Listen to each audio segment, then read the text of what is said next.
are you doing?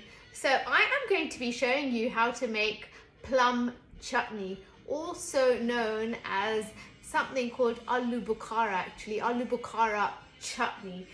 Now, I picked some plums yesterday from my friend's garden. She's a beautiful plum tree, and they're like little baby ones. They look like this, and I've just kind of chopped them all up into pieces with the skin. So you don't have to use baby ones, you can just use normal plums. And remember, you can find all my recipes underneath my videos, so the quantities are there for you.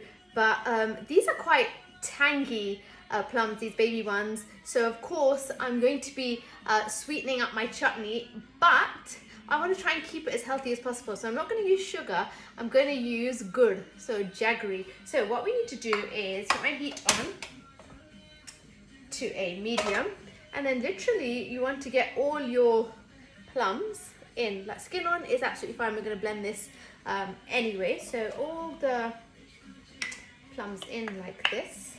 Just give that a mix. At the same time, I also want to go ahead and add my jaggery, my gur. If you want to add more jaggery, in terms if you want more sweet, don't put it in right towards kind of the start. We can always adjust that later on. So I'm going to go in there with the jaggery as well. Give this a mix, and I'm just going to cook the plums and the gur for about 4 to 5 minutes on this heat, stirring occasionally. Let's give that 4 or 5 minutes. Okay, that's been about 4 or 5 minutes. The gur is just beginning to break down already. Such a beautiful color and such a nice aroma in this kitchen already. Right, dried red chilli in, and also my grated ginger needs to go in at this stage as well. So fresh grated ginger, just gonna give it that nice edge, just that ginger taste. That'll be really yummy. So now what I'm going to go ahead to do is lower the heat a little bit, and now cook this for a good 10 to 12 minutes, just mixing occasionally, and then on to the next step. Alrighty, that is perfect, just in time for spices. So I want to go in with some nutmeg powder to give it a nice, of course, nutty and warm edge to the chutney. I need to add some cumin powder to my plum chutney. I need some red chilli, so just a pinch of red chilli. I'm not going to make it too spicy actually. And also a little bit of salt as well. And now what I want to do is just give that a mix all together, just to combine it. Now I'm not making, huge amount of chutney, but this chutney will actually stay in the refrigerator for up to like 2 months. It's perfect. Okay, what I want to do, and it's what do you eat plum chutney with?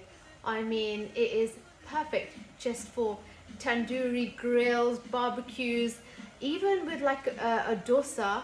A plum chutney is so yummy, even on top of a chaat, to be fair. Okay.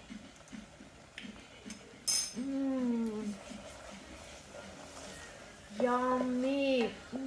It does need that extra bit of gur, so I'm going to go in there with the gur at this stage.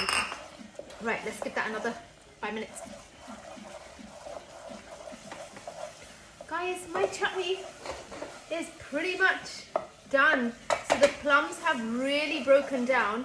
To be fair, I've had this on quite an intense heat, medium to high all the way. I mean, you can do it slower and then put a lid on it and let the plums break down and soften and caramelize with the gur in that way if you want. But I just had it on a medium to high, and it's worked just perfectly. It looks like jam. Yeah, looks really, really nice. Yeah, the gur has definitely dissolved. The plums are nice and soft. Look at this. Right, I can't wait to dig into this. What I'm going to do now is going to leave it for about 15 to 20 minutes to cool, and then we're going to grind the chutney. Be back.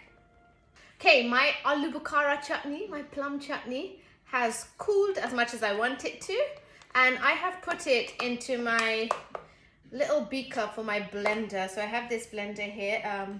and it's perfect just to break down the chutney. I've even taken out the dried red chilli. It is quite soft, and you can put it in and grind it as well. If you want it a bit more kind of hot in intensity, then yeah, you can of course add that chilli, because it will break down depending on your blender as well. But I've taken it out, so it's actually optional. What I am going to add, because I want to keep this for as long as 2 months in the fridge, not that it's going to last that long because we're going to eat it quite fast, but it is a good way to preserve this by putting in just about a teaspoonful of white vinegar. That will just preserve it, so the chutney will last a little bit longer. Right, what I want to do now is get all that chutney in there.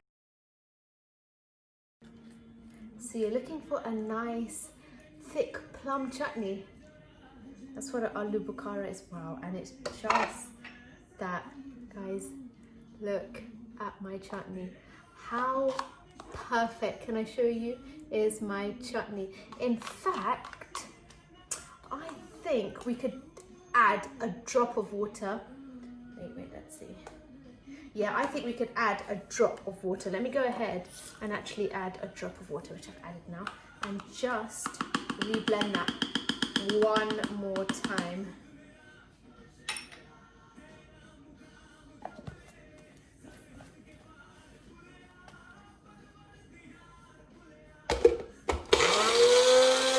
Okay, let's see. Wow, look at this. Now, you know what, yeah? The easiest way, wow, look. This is wicked. The easiest way to like explain the consistency of this, it should be like ketchup. That's the easiest way for me to explain it. That's the consistency you want. OMG. You know what? I have to taste this.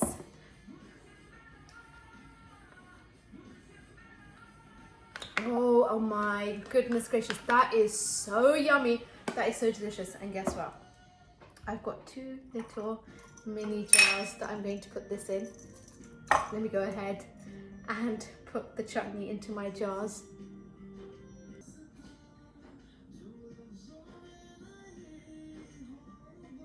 Oh, that was easier than I thought. Okay, got a few more jars actually. This is actually good. I could give some away. My plum chutney. Okay, you're right. Got some more jars as well. Guys, my plum chutney is done. That is going to stay in the refrigerator for up to 2 months. How good is this? Give this one a go. I'm so excited about this. I hope you've enjoyed it. I'll see you soon. Stay safe, stay healthy.